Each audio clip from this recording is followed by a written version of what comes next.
विचाराचे तरंग निर्माण होणं हा सुद्धा परमार्थ विकारच मानतो. कामक्रोधाधिक विकार अंतःकरणामध्ये निर्माण होणं हा दोष आहे एवढंच नाही. परमार्थ म्हणतो अरे तुमच्या अंतःकरणात विचार निर्माण झाला तरी तो दोष आहे. विचाराला सुद्धा विकार मानावा इतकी व्यापकता आणि परिपूर्णता आपल्या भारतीय संस्कृतीतल्या या तत्वज्ञानाच्या ठिकाणी आपल्याला दिसून येते.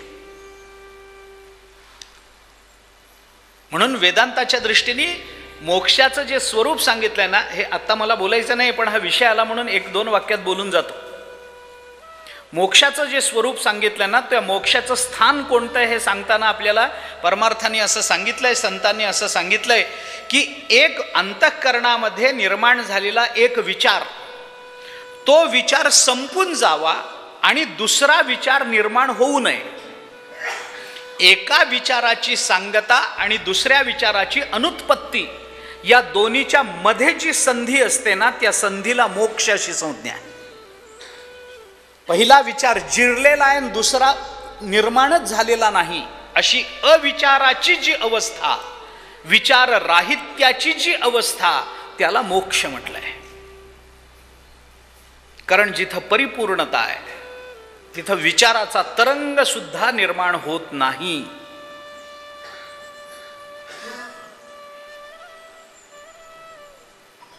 विकार निर्माण होण्याकरता परिच्छिन्नता लागते. वाटीभर दुधाला विरजण लावणं सहज शक्य आहे. घागरभर दुधाला विरजण लावणं अवघड नाही आहे. पाहुणे येणार असतील, घरामध्ये काही कार्य असेल तर 100 लिटर दुधाला विरजणही लावता येतं. आपण मोठमोठ्या डेऱ्यांमध्ये गेलो तर तिथे लाखो लिटर दुधाला विरजण लावलेलं आपल्याला पाहता येतं. लाखो लिटर दुधाला विरजण लावतात. लागतं की नाही? लागतं. 1 लिटर दुधाला विरजण लागतं, 10 लिटर दुधाला लागतं, 50 लिटर दुधाला विरजण लागतं, 500 लिटर दुधाला विरजण लागतं, 10,000 लिटर दुधाला विरजण लागतं, 10 लाख लिटर दुधाला विरजण लागतं. मग एवढंच जर विरजण लावतच बसायचंय तर ह्याच्यापेक्षा क्षीरसागरालाच विरजण लावावं ना. लागतं का? लागत नाही. का लागत नाही? कारण जिथं व्यापकता आहे तिथं विकार नाही आहे. परिच्छिन्नतेत विकार निर्माण होत असतो. अपूर्णतेमध्ये विकासाची अपेक्षा असते, अपूर्णतेमध्ये परिवर्तनाची अपेक्षा असते. जिथे परिपूर्णता आहे तिथे परिवर्तन नाही आहे. म्हणून आमचे सिद्धांत बदलत नाही आलेत. ज्ञानोबरायांच्या आधीपासून कर्माचा सिद्धांत अबाधित आहे, जसा आहे तसाच आत्ता आहे. केले कर्म झाले तेची भोग आले, काय बदललं? नाथ महाराज म्हणतात केले कर्म झाले तेची भोग आले. त्याच्यानंतर 100-150 वर्षानंतर तुकाराम महाराज आले म्हणून केले कर्म झाले तेची थोडे भोग आले, असं झालं का? केले कर्म ते किंचित भोग आले, असं झालं का? केले कर्म ते वाढवून भोग आले, असं झालं का? नाही. सिद्धांत सिद्धांत म्हणून अबाधित राहतो. कर्माचे सिद्धांत तसेच आहेत, ज्ञानाचे सिद्धांत तसेच आहेत, भक्तीचे सिद्धांत तसेच आहेत, योगाचे सिद्धांत तसेच आहेत. काळ बदलला म्हणून यम नियम आसन सोडून एकदम प्राणायाम करण्याची परंपरा योगशास्त्रामध्ये नाही आहे. आपण सुरू केली आहे पण ती टिकणार नाही आहे. आम्हाला योग या शब्दाचा अर्थ फक्त प्राणायाम एवढाच माहिती आहे.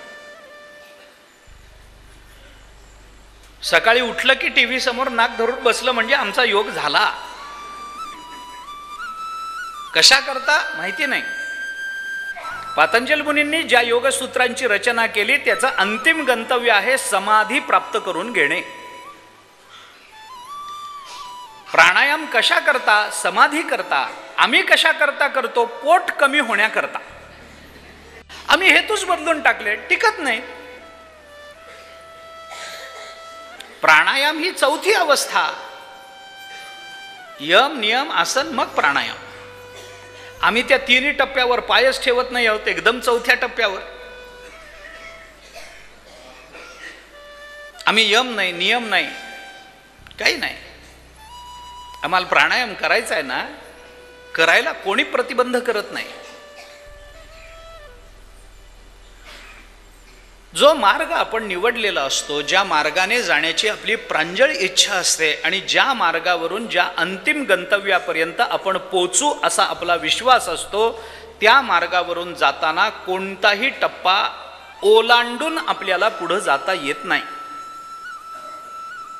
थोडंसं स्पष्ट क्षमा मागून आणि आपल्या परिभाषेत बोलायचं झालं तुमच्या माझ्या अलीकडच्या काळातल्या, तर स्पष्ट सांगतो, परमार्थात शॉर्टकट्स नसतात.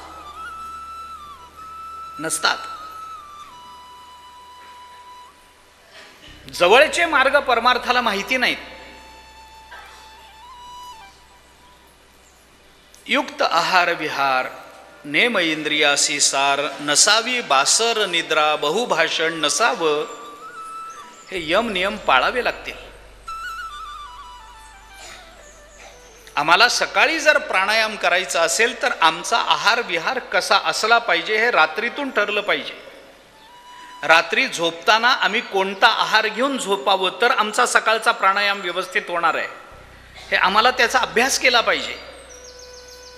आमचे विहार काय असले पाहिजेत, आमचा आहार काय असला पाहिजे, आम्ही काय खाल्लं पाहिजे, आम्ही काय न खाल्लं पाहिजे, आम्ही किती खाल्लं पाहिजे, मग प्राणायामाला महत्त्व येतं. आम्ही कोणत्या आसनावर बसलं पाहिजे. जाग आल्यावर आहे त्या अंथरुणावर उठून बसून नाक धरणं हा प्राणायाम होत नाही. प्राणायामाकरता आसन शुद्धी पाहिजे, आसन सिद्धी पाहिजे, यम नियम पाहिजेत, हलका आहार घेतला पाहिजे, झोपेवर थोडासा ताबा असला पाहिजे. काय आम्ही खावं, तामसी पदार्थांचं सेवन आमच्याकडून न झालं पाहिजे, हे नियम आहेत ना त्याचे, त्या शास्त्राचे. रात्री धाब्यावर जेवायचं आणि सकाळी नाक धरून बसायचं, हा कोणता प्राणायाम आहे? कसला प्राणायाम आहे? कुठून प्राणायाम? काय कुठून आत घेताय आणि कुठून बाहेर काढताय आपला आपल्याला तरी माहिती आहे काय? कशा करता?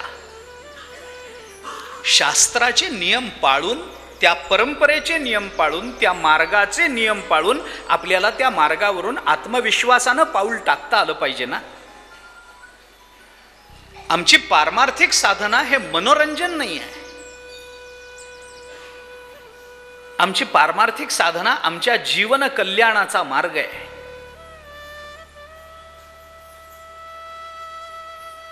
ज्या आनंदाकरता जग भाव विभोर झालेलं आहे, ज्या आनंदाची अनुभूती संतांनी आपल्या शब्दातून व्यक्त केलेली आहे, इतकी की त्या आनंदाच्या अनुभूतीत संतांना शब्दाचं उच्चारण सुद्धा नको वाटायला लागलंय. अशा आनंदाच्या अनुभूतीवर आरूढ होण्याकरता ज्या मार्गाची आम्हाला अपेक्षा आहे तो मार्ग म्हणजे पारमार्थिक मार्ग आहे. आनंदाची डोही आनंद तरंग, आनंदची अंग आनंदाचे. तुकाराम महाराज म्हणतात, काय सांगू झाले काहीची या बाही, सांगताच येत नाही काय झालं ते. अशी अवस्था ज्या तुकोबारायांना प्राप्त झाली